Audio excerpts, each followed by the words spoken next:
Sir ನೀವು ಪಟ್ಟಭದ್ರ ಹಿತಾಸಕ್ತಿಗಳು ಅಂತ ಒಂದು ವರ್ಡ್ ಯೂಸ್ ಮಾಡಿದ್ರಿ. ಅದರಲ್ಲಿ ತುಂಬಾ ದಾವಣಗೆರೆ ಕ್ಷೇತ್ರವನ್ನು ನೋಡಿದ್ರೆ ಅಥವಾ ಭಾರತೀಯ ರಾಜಕೀಯವನ್ನು ನೋಡಿದ್ರೆ ಈ ಪಟ್ಟಭದ್ರ ಹಿತಾಸಕ್ತಿಗಳು ಅಂತ ಹೇಳಿದ್ರೆ ಒಂದು ಹಣವಿರೋರು ಮಾತ್ರ ಅಧಿಕಾರವನ್ನು ವಹಿಸಿಕೊಳ್ತಾ ಇದ್ದಾರೆ. ಒಂದು ಎರಡನೇದು ವಂಶ ಪಾರಂಪರಿಕ ರಾಜಕಾರಣ, ಅದು ನಿಮಗೆ ದೊಡ್ಡ ಸವಾಲಾಗಿ ನಿಂತುಕೊಳ್ತು, ಅದು ಎಲ್ಲರಿಗೂ ಗೊತ್ತಿರುವಂತದ್ದೇ. ಸರ್ ನಿಮ್ ಪ್ರಕಾರ ಈ ವಂಶ ಪಾರಂಪರಿಕ ರಾಜಕಾರಣನೂ ಕೂಡ ಒಂದು ದೊಡ್ಡ ಸವಾಲಾಗುತ್ತೆ ಅಥವಾ ಕೆಳ ಹಂತದ ನಾಯಕರನ್ನ ಬೆಳೆಯೋಕೆ ಬಿಡಲ್ಲ ಅಂತ ನಿಮಗೆ ಅನ್ಸುತ್ತಾ? 100% ಸರ್, ಅದು ನಿಮಗೆ ದೊಡ್ಡ ಸವಾಲಾಯ್ತಾ? 100% ದೊಡ್ಡ ಸವಾಲಾಯ್ತು. ಈಗ ನೋಡಿ, ನಾವು ಯಾವುದೇ ಒಂದು ರಾಜಕೀಯ ಬ್ಯಾಕ್ಗ್ರೌಂಡ್ ಇಲ್ಲ, ನಮಗೆ ಯಾವುದೇ ಒಂದು ರಾಜಕೀಯ ಬ್ಯಾಕ್ಗ್ರೌಂಡ್ ಇಲ್ಲದೆ ನಾವು ಅಷ್ಟು ಹೋರಾಟ ಮಾಡಿದ್ವಿ, ಹಳ್ಳಿಗೂ ಹೋದ್ವಿ.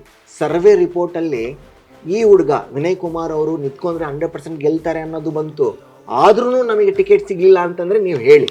ವಿನಯ್ ಕುಮಾರ್ ಅವರು ಕಾಂಗ್ರೆಸ್ ಪಕ್ಷದಿಂದ ಆಗಲಿ ಇಲ್ಲ ಇನ್ನೊಂದರಿಂದ ಆಗಲಿ ಅವ್ರು ನಿಂತ್ಕೊಂಡಲ್ಲಿ ಅವರು ಹೋರಾಟ ಏನು ಮಾಡಿದ್ದಾರೆ, ಶಿಕ್ಷಣ ಹೋರಾಟ ನಾಯಕತ್ವ ಅಂತ ಏನು ಮಾಡಿದ್ದಾರೆ ನಮ್ಮ ಅಂಬೇಡ್ಕರ್ ಹೇಳ್ದಾಗೆ, ಸೊ ಅವ್ರು ಎಲ್ಲ ರೀತಿಯಿಂದನೂ ಟ್ರೈ ಮಾಡಿದ್ರು. ಇವರು ಒಂದೇ ಸಲಿಗೆ ಬಂದ್ಬಿಟ್ಟು ನಿಮಗೆ ಟಿಕೆಟ್ ಕೊಡಿ ಅಂತ ಕೇಳಿಲ್ಲ, 750 ಕಿಲೋಮೀಟರ್ ಪಾದಯಾತ್ರೆ ಮಾಡಿದ್ರು ಸರ್.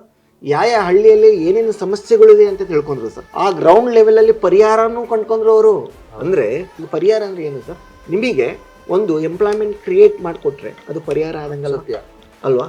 ಈಗ ಎಕ್ಸಾಂಪಲ್ ನಮ್ಮ ಚನ್ನಗಿರಿಯಲ್ಲಿ ಅಡಿಕೆಗಳನ್ನ ತುಂಬ ಬೆಳೀತಾರೆ.